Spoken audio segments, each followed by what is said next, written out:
Hey folks, Coach here. Let's talk a little bit this morning about the training benefits of the long run, how the long run should work into a training program, and are too many long runs not beneficial for you in the long run? Look, many new runners who are training for a marathon or an Ironman, which includes a marathon, are averaging anywhere from 9 minutes to 12 minutes per mile on their long runs. And that means that they're running 3 hours and 45 minutes to 5 hour marathons. You know, at a 10-minute per mile pace, a runner will take about 3 hours and 40 minutes to finish a 21 mile run. You know, that means that they're out there running for over 3 hours.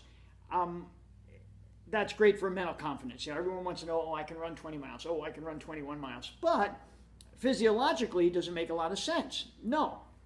Look, research has shown us that your body does not see significant aerobic development, specifically new mitochondrial development, when running over 90 minutes. The majority of your physiological stimulus of a long run occurs between the 60 and 90-minute mark.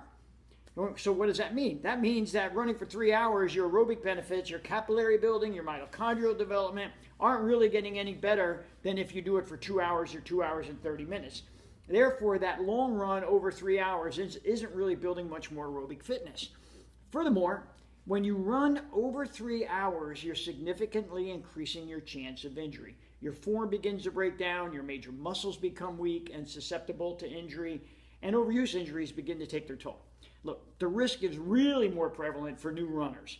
And the reason being, you know, they really don't have the aerobic capacity. Their body is beginning to exceed their musculoskeletal readiness, and your bodies basically just aren't ready to handle that. Not only are aerobic benefits diminished and injury and the risk of injury increases, you know, recovery time is significantly lengthened for that person who is running over 3 hours and 3 hours and 15 minutes, especially the novice runner. So what does that mean?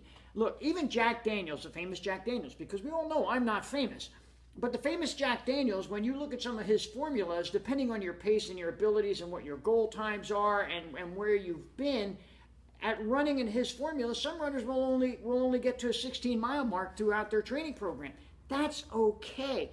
It's the time on the feet that is so important to your body and the success of your marathon. If you're out there too long, if you're out there running 3 hours and 30 minutes, 3 hours and 40 minutes, 4 hours, you're just breaking your system down, and the more you break your system down, the more recovery is necessary. And that means that you lose more valuable training time. So what I like to do, and through the course of a training cycle, is as we build that aerobic fitness, we start with the big base because we want to strengthen the musculoskeletal system. We want to strengthen the aerobic system. We want to develop more mitochondria. We want to develop more capillaries. And we do that with a very strong base building period. And then as you start to develop through your strength training periods or your tempo runs, the longer tempo runs, the shorter tempo runs, and when you start doing that, you start incorporating in the long run aerobic threshold development. Now, what is aerobic threshold development? That is the race pace efforts. Race pace efforts are a valuable part of training. Don't let anyone ever tell you that they're not. And don't ever want anyone tell you that during heart rate based training that that's not part of it. Because when you're running at that aerobic threshold area for 60 to 90 minutes in the middle of your long run, you are maximizing your ability to develop that aerobic threshold and carry that race pace on race day while not exceeding the amount of time you need to spend on your feet. It's more important as you develop through a training program, as you get closer to race day, that you're developing the race specificity efforts that you need rather than these crazy amounts of time on your feet that you can't recover from. And that's what we do at PRS Fit. We teach you the proper way to establish effort bases throughout the training cycle so that you adapt from level to level to level so you're ready to run on race day. You get the proper amount of recovery from run to run, from long run to long run, from build week to recovery week.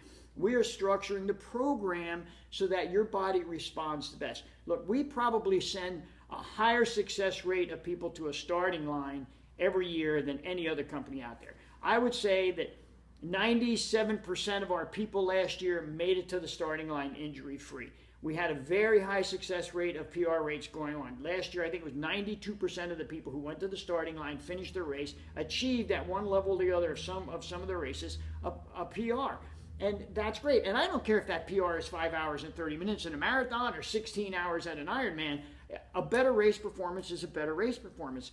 And the better race performance is more reliant on recovery from training than it is on the stresses of training. Look, your body only gets stronger during recovery. When you're stressing the body, you're breaking it down, and you don't see results from a continual breakdown of the body.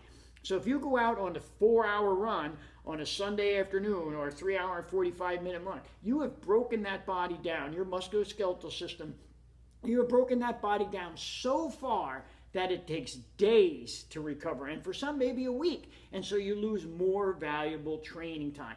So again, you have to learn how to build in the race specificity efforts as opposed to the longer efforts. And I see this mistake being made over and over and over and over and over again, and people running too hard, people running too long, too often. So we need to change that philosophy. Look, I know I hear it all the time. Coach, my buddies run 6 miles. Coach, Coach, my last tempo run wasn't as fast. Here's the other thing about training.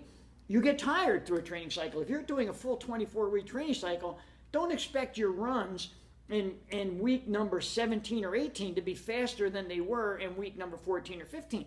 Because you're tired, your body's broken down a little bit, and that's the purpose of it. And as we recover and as we work toward taper, the body gets stronger.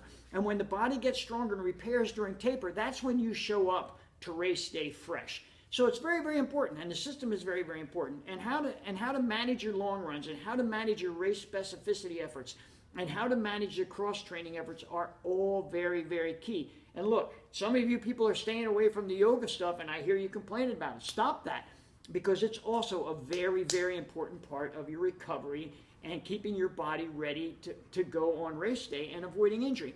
So look, if you have any questions, shoot me an email. I'll put this video on the team page. I know it's a long one. Watch it because I think it's valuable, and I think it will help eradicate some of the questions that you have. Look, the greatest coaches out there use this philosophy. And the bottom line is, Arthur Lydiard was my mentor. I've learned from the Lydiard Foundation. Joe Friel, I work directly for Joe, who is a genius behind Ironman, all Ironman training. And look, Joe has never done an Ironman. Phil Malfettone has never done an Ironman.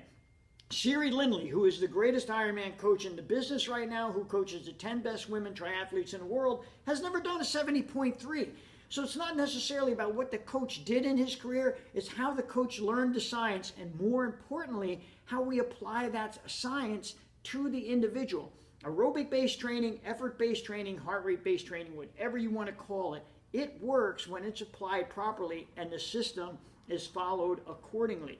And that's what we do here, and that's what we believe in, and we see the results year after year after year after year. Look, have faith in the system. Have faith more in your recovery than in your hard workouts, because it's your recovery that's going to get you there.